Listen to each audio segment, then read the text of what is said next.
Bom dia a todos, boa tarde a todos. Então, na sequência das atividades da Academia da Pesquisa Clínica do CEPET, hoje nós abordaremos o tema Gerenciando Dados. Na nossa caminhada até agora com os nossos temas, nós já falamos sobre os ingredientes básicos da pesquisa, os delineamentos dos estudos, e na sessão de implementação abordamos as questões éticas, os questionários imprevistos, e hoje nós vamos discutir sobre o gerenciamento e manejo dos dados coletados em pesquisa. Para realizar uma pesquisa, então é necessário o delineamento do estudo, a definição da população do estudo e também identificar as variáveis preditoras e de desfecho. Ao final desse processo, então nós vamos ter um banco de dados onde serão armazenados tanto os dados dos pacientes quanto das variáveis coletadas. E o banco de dados tem por função armazenar, atualizar, monitorar e base de análise estatística da pesquisa. O armazenamento ele pode ser tanto científico, com os dados dos participantes, quanto administrativos. Por exemplo, listas financeiras, relatórios de chamadas telefônicas, agenda das visitas dos pacientes. Para a atualização, ele fornece um dinamismo e uma interatividade diferenciadas. O monitoramento que o banco de dados permite, ele tem total controle, então, da qualidade desses dados. E para a análise estatística, ele permite a formatação de acordo com o processo que vai ser realizado. Então, no gerenciamento dos dados, o primeiro passo é a formatação da entrada desses dados. Todos os bancos de dados, eles requerem um mecanismo para a inserção das informações. Historicamente e habitualmente, essa transcrição por teclado foi utilizada muito nos anos anteriores e ela consiste no preenchimento de formulários em papel, o Case Report Form. Esse Case Report Form é onde as informações são coletadas em papel manualmente e, posteriormente, elas são transcritas ou para uma ECRF ou para tabelas binárias.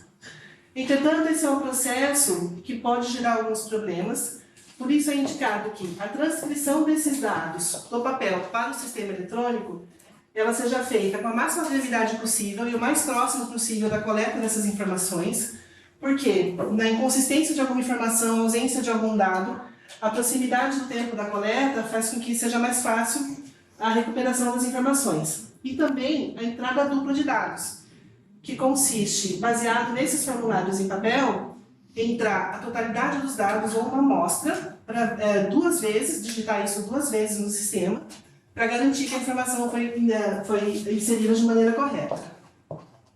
Entretanto, esse processo ele tem sido substituído de forma bastante importante pelos ECRF, que são Electronic Case Report Forms. Habitualmente, quase não se usa mais esse processo em papel, porque no caso da ECRF, os dados são digitados diretamente nessa plataforma. Então, a partir, não há esse processo, essa etapa do documento em papel que garante a qualidade dos dados. Então, diretamente, ou do prontuário do paciente, ou dos resultados de exame, esses dados são inseridos na ECRF, eliminando possibilidade de erros pela transcrição. Ainda assim, esse formulário eletrônico permite a lógica de pulos, como foi falado no encontro anterior, que facilita a entrada desses dados, informações que não são necessárias podem ser puladas de acordo com as respostas anteriores. Há a possibilidade de acesso em vários dispositivos. Como o acesso é feito por login e senha, em qualquer lugar do hospital é possível entrar nesse sistema e você vai ter acesso a esses formulários. E também ele proporciona verificações de validação,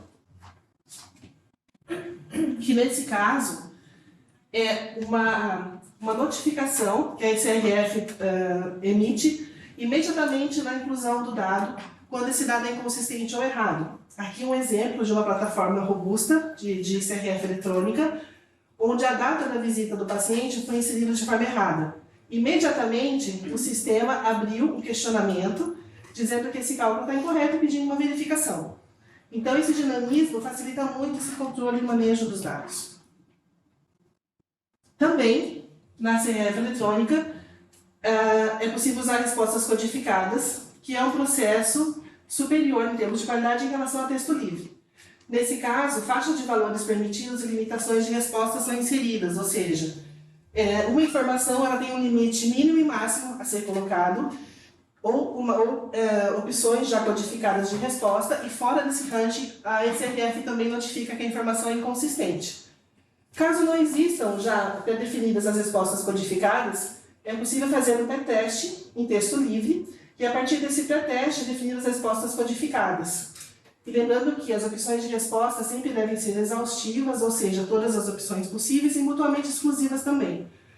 Uma única resposta certa, ou uma única resposta pode ser assinalada na lista de opções. Também, para alguns softwares, em alguns hospitais, é possível a importação de medições e resultados laboratoriais diretamente do sistema do hospital para a CRF. Isso, quando possível, praticamente elimina os erros de transcrição.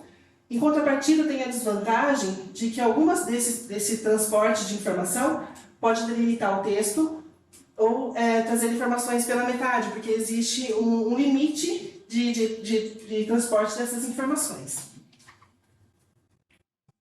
Em relação ainda a softwares, é muito comum essas três terminologias que determinam como esse processo é feito. O front-end, eles são os formulários online. Então, a informação é inserida nesses formulários e depois as planilhas de dados são baixadas com base nesses formulários. O back-end são as planilhas eletrônicas ou pacotes estatísticos, são as planilhas em si, onde os dados são inseridos diretamente nessas planilhas. E também o banco de dados relacional, ele é utilizado para estudos mais complexos e com múltiplas tabelas. Habitualmente, o banco de dados relacional ele é utilizado para estudos multicêntricos e com grandes volumes de informação. Em relação aos softwares, existem algumas ferramentas gratuitas para a elaboração da CRF, e os questionários online, como o SurveyMonkey, o Zoomerang, o Qualtrics e o RedCap. O RedCap em específico é uma ferramenta bastante usada na pesquisa clínica, ela é disponibilizada para pesquisa acadêmica, é uma ferramenta bastante intuitiva e de fácil manejo.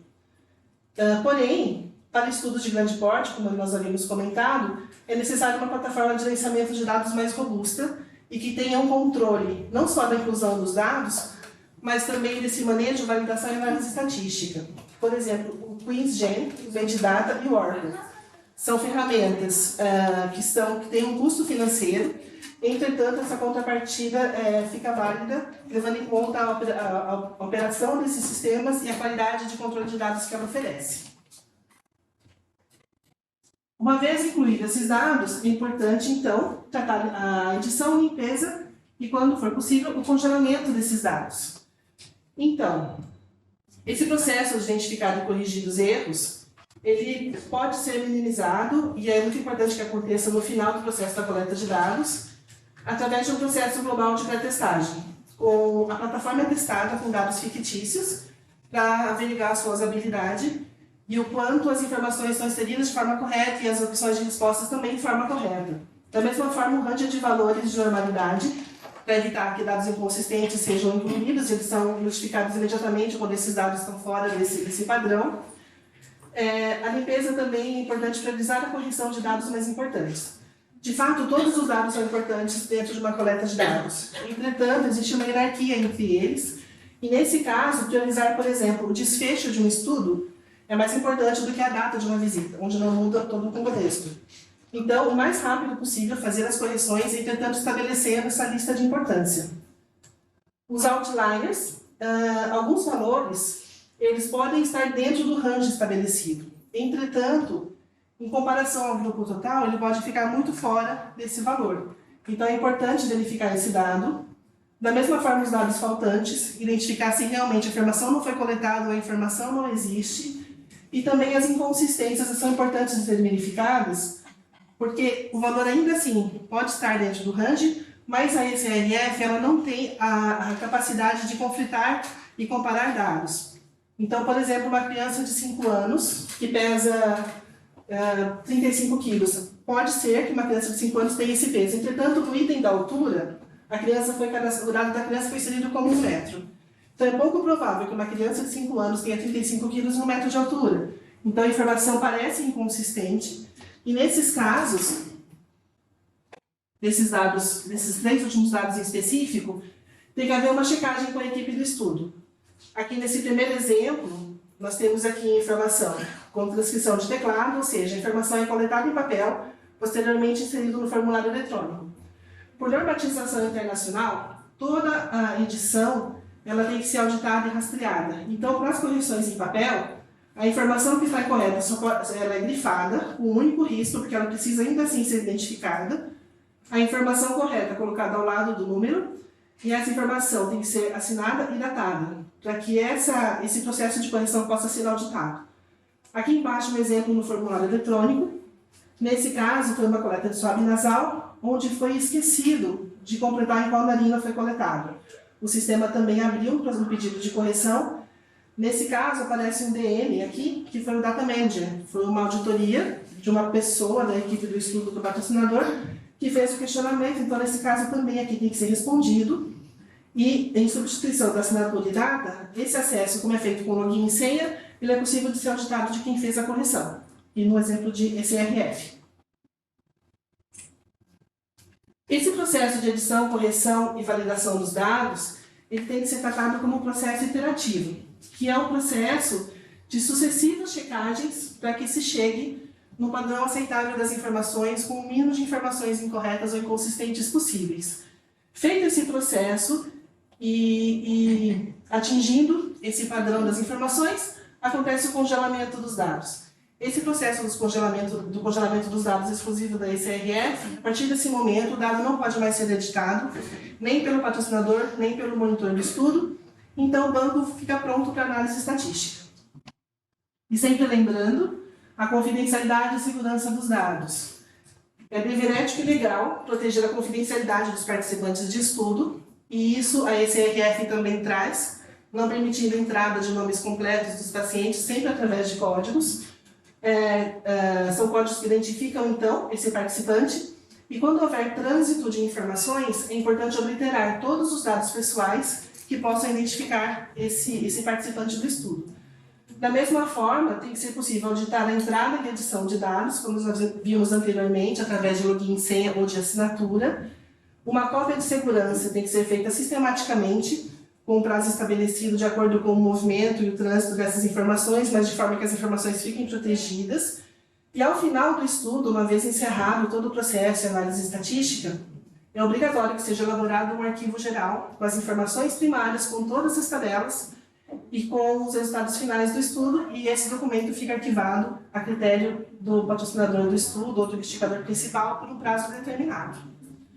Então, todo esse processo tem por trás, então, a criação da tabela e as tabulações desses dados, que é o passo agora que a gente vai seguir com a Rafaela.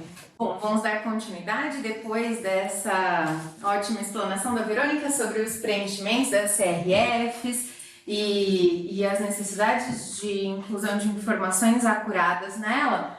Nós vamos falar um pouquinho sobre as tabulações de dados e as elaborações das CRFs e das ECRFs, porque para aquele sistema ficar user-friendly e poder ser preenchido e monitorado da melhor maneira, é importante que uma boa tabulação de dados, ou melhor, uma boa estruturação dessas variáveis para a elaboração da CRF seja feita, e tudo isso começa com base numa estruturação de tabulação de dados. Por vezes, nem todos os estudos são grandes e utilizam ECRFs eletrônicas para coleta.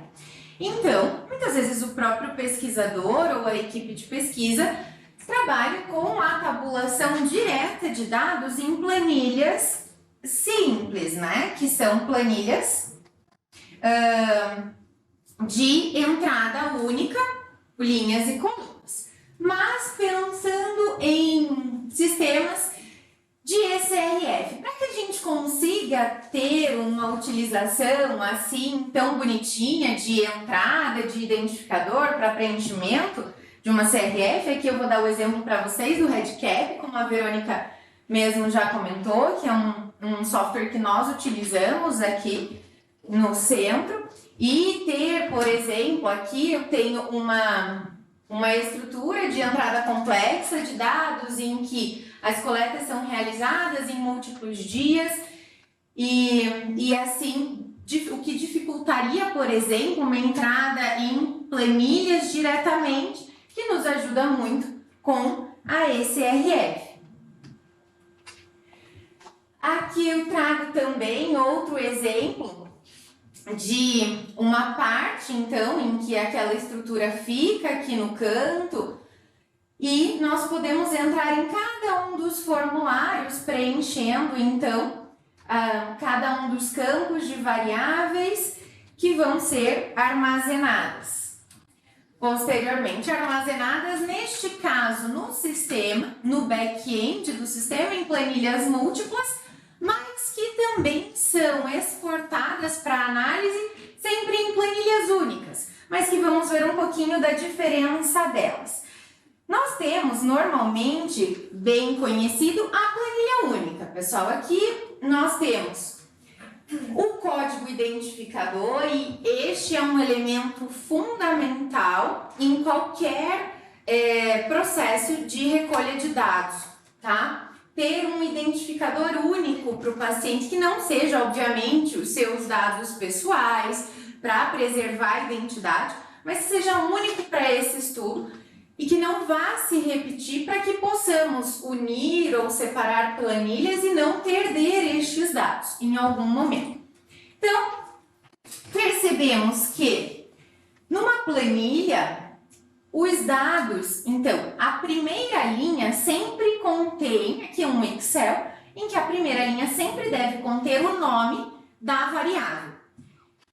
E cada linha seguinte, o dado de um paciente, de um registro. Cada coluna contém, então, representa uma única variável e cada célula contém um único dado.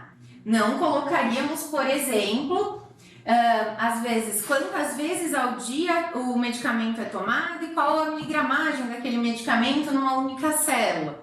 Na verdade, é sempre uma única informação por célula, de maneira geral codificadas. Por exemplo, presença de cardiopatia aqui codificada como 1 e ausência como 0. E assim por diante no caso das variáveis categóricas. Cada linha contém todos os dados de cada paciente. E variáveis, então, qualitativas são codificadas, como eu disse. Este é outro ponto importante, a questão dos grupos, que já falaremos. Sempre casas decimais, no caso de planilhas em português, devem ser codificadas com vírgula, se tiver em inglês aí com ponto. Dados ausentes ficam em branco na planilha. Nunca misturar texto com número, isso dificulta muito o processo de organização dos dados para análise, não conseguimos fazer cálculos automáticos. Além disso, variáveis qualitativas, como eu disse, quantitativas, perdão, usamos sempre só o número, sem a unidade. Não vamos colocar idade, 75 anos. Se tivéssemos, por exemplo, um trabalho com crianças e adolescentes em que incluíssemos idade de meses, né? Então, 6 meses. 6 meses, então nós colocaríamos na idade, caso nossa idade seja codificada em anos, 0,5, que seria 6 meses no caso. Então, sempre manter a unidade e utilizar só o número no caso das variáveis quantitativas. Uma coluna bem importante é a coluna referente aos grupos, sempre numa mesma planilha. Às vezes pode pensar que é mais fácil colocar o grupo controle numa aba do Excel, grupo experimental em outra. A ideia é que todas fiquem numa mesma planilha em que haja uma coluna de variável que é classificada como grupo. Então, aqui o número 1 é o grupo experimental e o número 0 é o grupo controle, por exemplo. E aqui eu reforço a importância do identificador único, pessoal. Ele é o nosso ponto-chave para identificar cada um desses pacientes. Então, num sistema complexo, por exemplo, ali no REDCap, que eu dei o exemplo para vocês, por trás disso, o sistema acaba armazenando tudo em múltiplas planilhas, tá? Cada uma daquelas. Mas aí o que nos interessa é que ele exporta os dados de uma forma de planilha longa, que nós chamamos, né? De long data, que traz. Aí sim, olha a importância do código identificador. Aqui nós temos um exemplo de longo em que eu tenho coleta de uma mesma variável em vários dias subsequentes. E aqui, cada linha vai representar aquela variável, sempre repetindo o identificador para que a gente possa depois unir e trabalhar com essas medidas repetidas. Bom, a lógica, e tudo isso gera então essa lógica por trás de uma estrutura de uma SRF, né?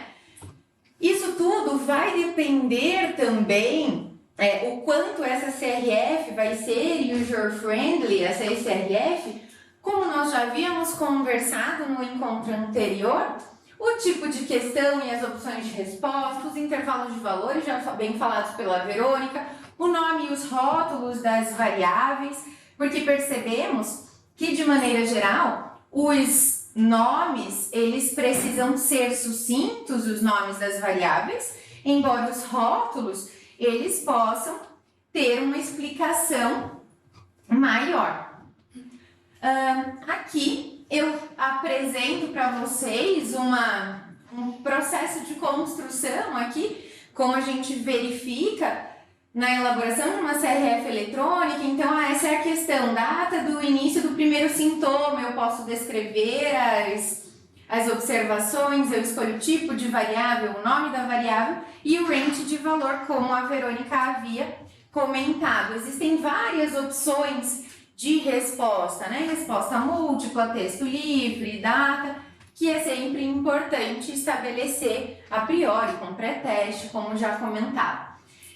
Outro ponto extremamente importante de ser estabelecido e descrito já no processo de planejamento é um dicionário de variáveis, ou codebook, que é dar nome, registrar nome a cada, ou codificar, né, cada uma das variáveis. Em CRFs eletrônicas, isso por trás nós já temos acesso quando estamos construindo, ou seja, no caso aqui, nós sabemos que data do início do primeiro sintoma tem como nome da variável data de índice do primeiro e que ela é uma variável como data.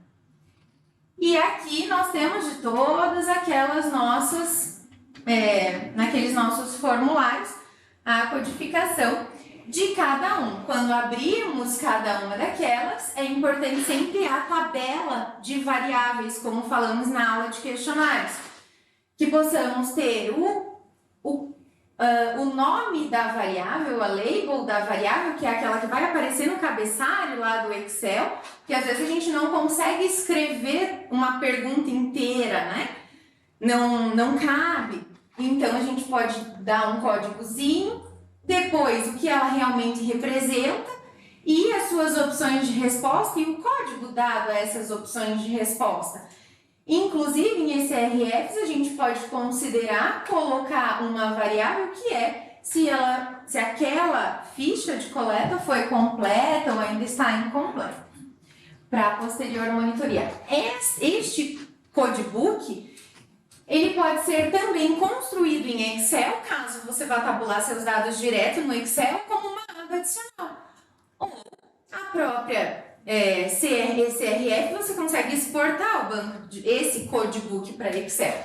Mas a ideia é sempre ter o nome da variável, em qual formulário de coleta ele está, o tipo, né, se ele é texto, se ele é múltipla escolha e, principalmente, o que aquela variável significa, assim como as opções de resposta dadas a ela, qual é o código. Porque 1 e 0, normalmente se coloca o 0 para o não e o 1 para o sim, mas eu já vi o inverso. Então, às vezes você faz uma análise completamente o contrário, às vezes o pesquisador mesmo não se lembra o que ele codificou depois de um tempo passado. Então, é bem importante que se tenha guardado esse codebook. Bom, depois de todo esse processo, nós extraímos os dados e preparamos para a análise de softwares de CRFs. Essa exportação ela pode acontecer tanto para Excel quanto para softwares estatísticos específicos, em formato longo, em formato curto. E o fato é que teremos no fim sempre uma planilha, seja ela com múltiplos, né, uma planilha longa, mas vamos pensar aqui sempre uma planilha, linhas e colunas, em que cada linha vai ser um paciente e normalmente cada coluna vai ser uma variável.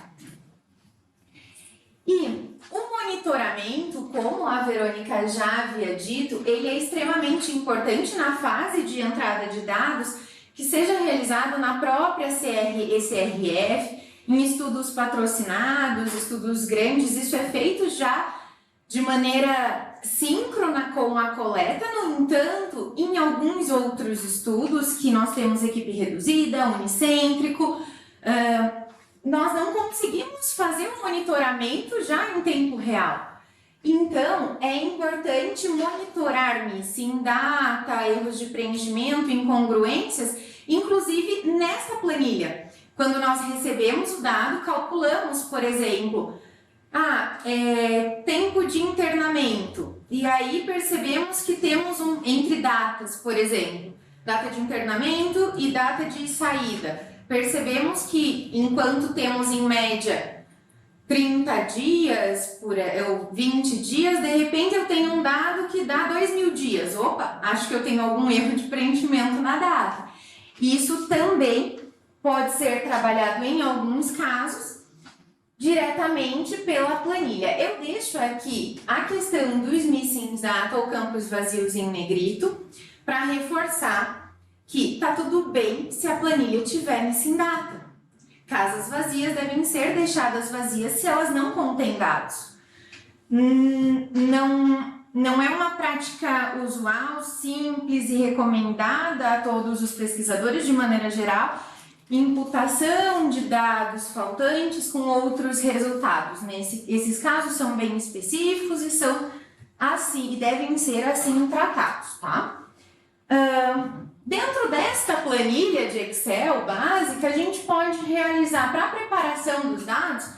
Então, os nossos residentes que passam por aqui trabalham bastante com isso também, a organização e a preparação para essa análise, que acho que é 90% do trabalho de todo o processo, especialmente em dados secundários, né? Pesquisas em dados secundários. A gente pode trabalhar com a organização desses dados, filtragem, classificação, seleção, reclassificação, concatenação, ou seja, juntar duas planilhas, separar planilhas por meio de ferramentas como filtro, classificação, entre outras, e calcular valores a partir de dados brutos para minimizar a demora no processo de coleta, de, por exemplo, colocar data de nascimento e idade na planilha. A gente pode só coletar a data de nascimento e, com base nela, calcular a idade. E, com base na idade, a gente pode atribuir filtros e classificar, por exemplo, faixa etária a critério da pesquisa, usando ferramentas do Excel ou de outros softwares estatísticos. E ainda a questão de unir planilhas diferentes, lembrando a necessidade sempre de um registro único para trazer informações que existam em uma planilha e em outras. Como é o caso de quando temos registros, por exemplo, individuais aí de um hospital, mas que temos de outro setor também, outros dados importantes e assim sucessivamente. Bom, o que é importante lembrar sobre tudo isso? Do que a Verônica e eu falamos, né? Então, pensando nos bancos de dados, nós temos podemos ter uma ou mais planilhas em que as linhas são cada uma de um participante, as colunas representam as variáveis. É sempre necessário incluir um dicionário de variáveis e as faixas de valores estabelecidas para ele. Nunca esquecer dos IDs, que o ID tem que ser o único código identificador, porque isso aumenta também a confiabilidade dos dados e a confidencialidade, já que você não precisa usar dados específicos do paciente.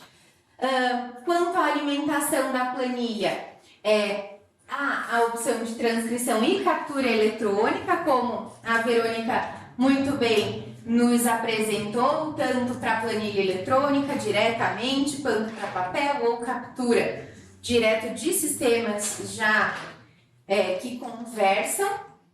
A importância do monitoramento da entrada do dado e relatar o processo desta coleta e formatar os dados para análise antes do processo de análise. Isso é extremamente importante, e prevenir a perda dos dados com estruturas de backup em nuvem, servidor seguro, e estabelecer este tipo de processo, né, no centro, ou mesmo que seja só você fazer o backup, colocar senha em planilhas para pensar em confidencialidade, questões que são importantes. Acho que é isso, muito obrigada.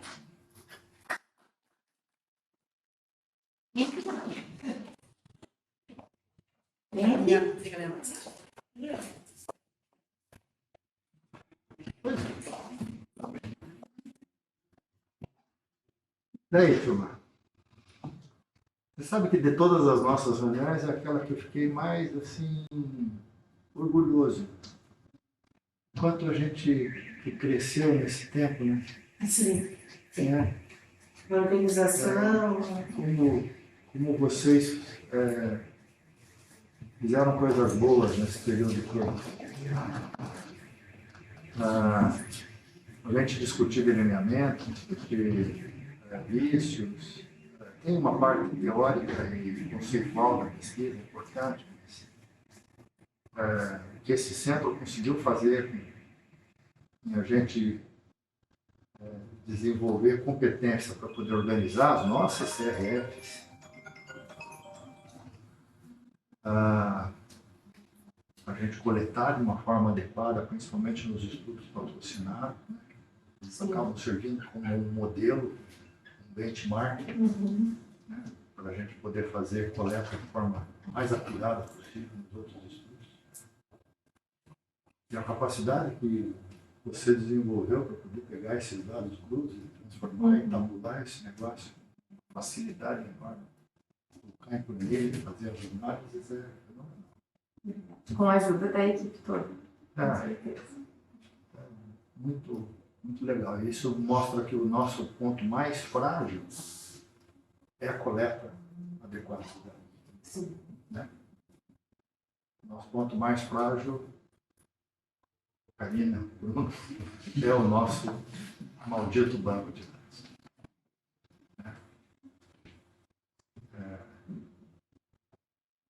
Já a gente vai conseguir migrar e juntar isso e fazer todo mundo que está coletando dados em um determinado momento saber da importância de coletar os dados. Mas, enfim, acho que essa apresentação, de alguma forma, ela mostra, do ponto de vista assim, muito sistemático, de que a gente já é capaz de, se a gente tiver bons dados, a gente poder fazer boas análises. E fazer captura dos dados, depois de fazer a tabulação, de fazer essa análise. Toda a importância. Foi isso que vocês mostraram. Aberto aí. Júlia, você que é mais nova. Olha, ontem, né, a gente estava até comentando da apresentação de hoje, vocês provavelmente assim, ver a sua apresentação, eu vejo assim um sentido passo a passo para eu preencher a CRF. É exatamente isso, e como é importante essa coleta de dados, né? Como que a pesquisa vai além de uma boa revisão bibliográfica, mas também uma boa coleta de dados, não deixa faltar nenhuma análise, assim, é tão rico, né? essas informações para você estar fazendo desde a entrada do paciente até o desfecho.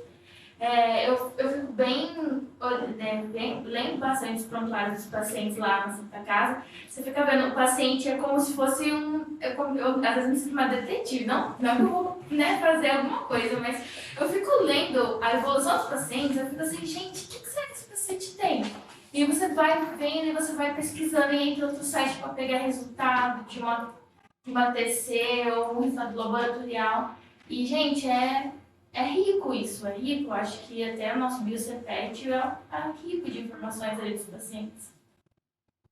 Esse processo de capturar o dado é muito importante, Nossa. porque às vezes a gente cai na tentação de pensar, não, mas eu acho que é isso, e já completar a informação.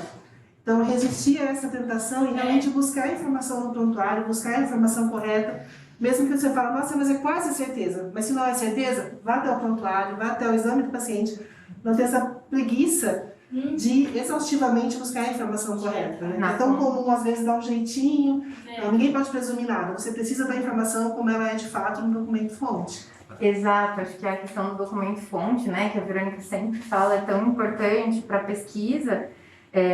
Então, qual é a primeira fonte do dado, né, e não próximas anotações. Acho que isso... Que vira um telefone sem fio, né? Se você vai buscando do primário, passou por uma anotação da enfermeira, passou por uma da físio, não desmerecendo essas anotações, mas cada passo que a informação passa é um risco de que essa transcrição sofra alguma alteração e não seja dado genuíno. Exatamente. Até aconteceu comigo esses dias, foi um pouco engraçado, mas me serve para ficar bem atenta.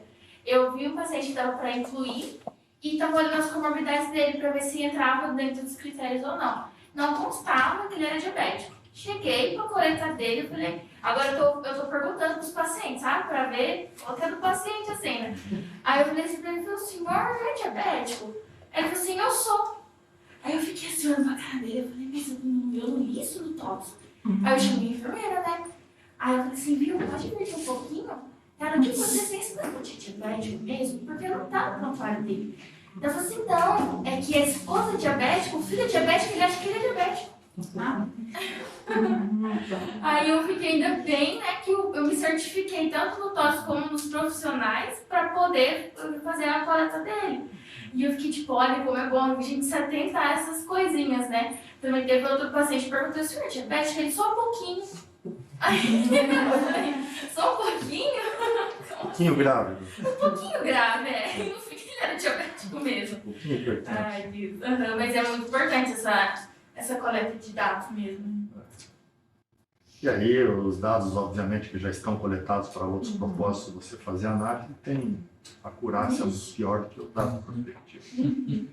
No prospectivo, você ainda pode checar, rechecar, triplo checagem, né? A ideia de você sempre, não é duvidar do dado, mas sempre fazer dupla e tripla checagem é importante para poder saber se você está acurado e preciso. Bom, Marcelo, esse nosso terceiro estudo do BioCPET, que nós fizemos praticamente desde o começo, né? Desde a discussão do delineamento dos estudos, as aprovações regulatórias, depois a montagem de uma CRF eletrônica, no caso do BrandCap, e agora a coleta sistemática dos dados. 2 já foram terminados, trial e a nossa corte, e agora nós estamos com o terceiro. Como é que é fazer essa CRF? Bom, eu sei que é ele que eu e você, mas Não, mas é ele, eu falei que ele que podia estar apresentando aqui essa CRF, porque ele é o menino do Redcat. Na verdade, ele é o cara, né? Ele que ensina a gente.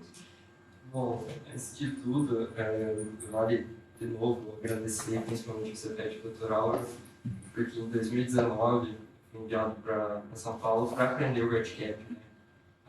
Eu cheguei aqui no CPET, não conhecia, confesso, não conhecia a ideia do Redcat, o que ele fazia, qual que era a ideia. Era muito focado no que apenas a faculdade mostrava para a gente. Após esse conhecimento adquirido, a gente veio para Curitiba de novo, a gente começar a destrinchar vários estudos, surge a pandemia, a gente começa a brincar com o Redcat, levando a sério tudo, claro, e foi dos processos de grande aprendizado e amadurecimento para mim nesse período. A gente trabalhou ativamente, a equipe inteira trabalhou, Rafa, Verônica, eu, todos os médicos, coordenadores, e foi um dos processos mais legais, né? A gente está ali elaborando, dando aquele conhecimento que eu adquiri, mostrando ele em prática. O RedCap é fantástico, ele está em constante evolução, então as coisas que a gente viu em 2019, hoje já tem algumas modificações, algumas novas versões, a gente consegue atribuir isso a cada momento, né? Então a gente viu ali em algumas slides que foram mostrados, né, alguns fields que tem agora que antigamente já não tinha. A ideia que a gente queria colocar uma caixinha do lado da outra, naquela época não podia, agora com a versão nova a gente já consegue e tudo mais, e dando esse destrinchamento que a gente veio tendo na aula, né, a coleta tanto no Excel quanto no RedCap e tudo mais. O BioCPET, ele tem os dois, né? A gente tem o RedCap, que a gente coleta os dados dos pacientes, e a gente tem o controle de estoque, que é feito na planilha Excel, então que a gente consegue vincular os dois, para a gente bater e tudo mais. Então, o RedCap ele é fantástico, a coleta de dados ela está presente em tudo que a gente vê, né? Até no nosso relógio inteligente, ele coleta nossos dados de passo, nossa pressão arterial, ele coleta tudo. E no final do dia, se você abrir, tem o relatório gráfico para saber o que você fez, então a coleta em tudo. É fantástico, o RedCap ele é fantástico, o conhecimento que eu adquiri foi fantástico. Então eu agradeço muito ao CPET, ao Vitor Alvo e toda a equipe por ter me dado essa oportunidade. Você está mostrando o teu valor e é cada vez mais necessário e imprescindível. Me fez esquecer, que nós não fizemos só o RedCap, né? Vocês também fizeram o Google Forms. Google Forms. Do SAV. do SAV, o Google SAVs do pós-alta. Do pós-alta. Do pós-alta pós-alta da UTI. O Google SAV o Google Forms do SAV é da entrevista que Da nós entrevista, fizemos. E aprendemos também na aula passada diversas coisas com questionário, talvez a gente tenha que fazer mais coisas com questionário. A gente tem tanta coisa para fazer. Mas enfim, o HT também faz bastante coisa no Google Forms. Né? Depois a Mirella fala alguma coisa. E daí, Helena, como é que tem sido a experiência lá com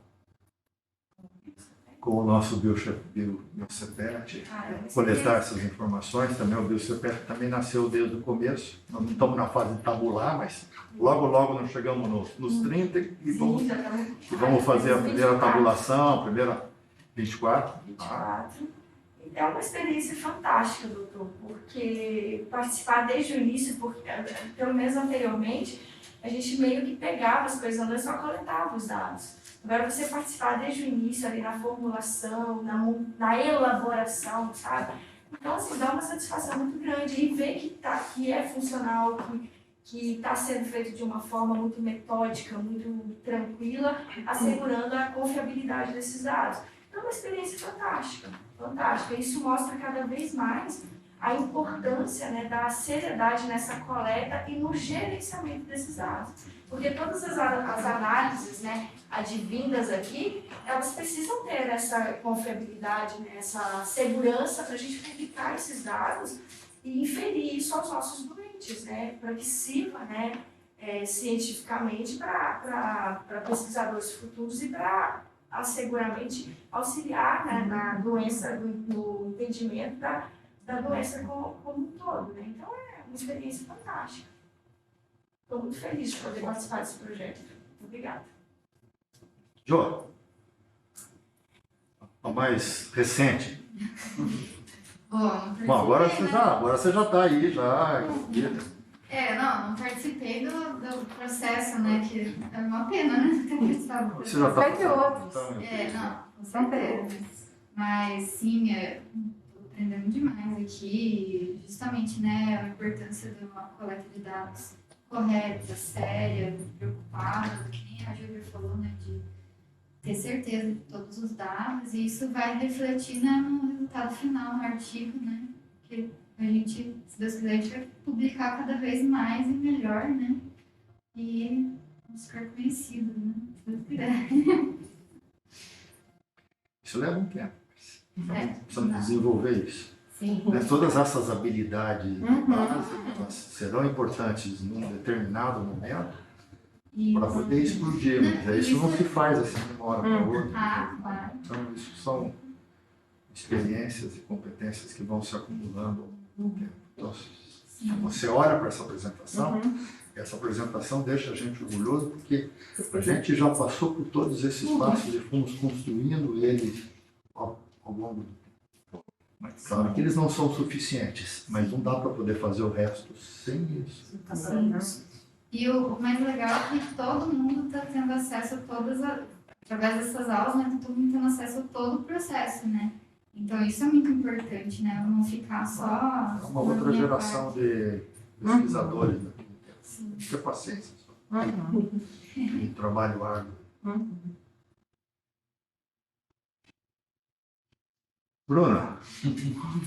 Bruno já está terminando o dele, com 2.600 doentes? O Bruno tá aqui, Ficou assim, orgulhoso, tipo, pra né? sempre, aqui, Senti que ó. estava satisfeito. Bruno tá, eu vi o Bruno mexendo a cabeça, o Bruno tá assim, aqui, ó, nessa história da planilha, Ontem, aqui, ó. às 2 da Só tarde, mexendo aqui, ó. ontem às 2 da tarde, mais ou menos, eu cheguei lá e o Bruno estava assim. Né? O que foi, Bruno? Eu não posso mais ver número na planilha, mas às 8 da manhã. Mas é uma experiência muito legal. Eu acho que essa coleta de dados é muito bom de analisar isso tudo. Sabe? Já olhei 2.635 pacientes e cada vez que eu olho, reclassifico, eu mudo e falo, nossa, isso aqui não é daqui não, daí cai na questão de não cair na tentação. Eu falo assim, não, esse paciente, infelizmente, não vou conseguir classificar, ele vai ter que sair. E tudo isso é tão bom que a gente mostra que não é só assistência, a gente pode ir para outras áreas também, pesquisa é bom, é gostoso. A discussão que a gente tem, todo dia de manhã a gente senta, sempre está estudando, sempre está pensando, está fazendo um raciocínio. Então isso é bom para a gente ver que existe outro lado. Né? Não é só o lado da lei, tem uma parte muito importante, que é gostoso. Complementa o outro. É muito bom. Muito bom mesmo. Karina. Doutora, tem sido, eu confesso que quando você vai para a pesquisa, eu achei que não ia gostar, porque eu gosto realmente de estar ali na assistência, mas eu estou encantada. Foi o que o Bruno falou, eu nunca tinha pensado em me aprofundar na pesquisa ou querer essa linha. E a Karina chegou mergulhando na planilha também. Eu adorando fazer planilha, eu acho que é muito importante porque muda a tua visão clínica também do paciente, você tem dados concretos. Eu estou assim, encantada com a experiência, eu penso sim agora em fazer algo dentro da pesquisa, ainda é cedo. Estava longe, ainda meio etéreo, meio plasmático, assim. Será que esse troço existe mesmo? Não, mas Então, doutora, a coisa mais importante que eu acho que pode ser feito para os residentes é passar no primeiro ano. Eu ia falar isso. Eu acho, Estrategicamente, eu concordo. Eu ia falar que era caminho claro. Que é o que tem que passar no primeiro ano? Tem que passar no primeiro. doutor, eu tenho Tem que inverter essa lógica. os meus bebês de uma forma totalmente diferente. Isso mesmo. Hoje, a hora, eu Todos fazendo que a passam planilha falam em casa, eu fico irritadíssima quando faltam dados que são fáceis. Também acho mesmo. E eu acho que você vê a importância do que você está fazendo, porque no lugar de castigo, você fala, estou contribuindo para outras pessoas analisarem esses dados, pode mudar o que a gente acha que é bom hoje para o paciente, e talvez não seja.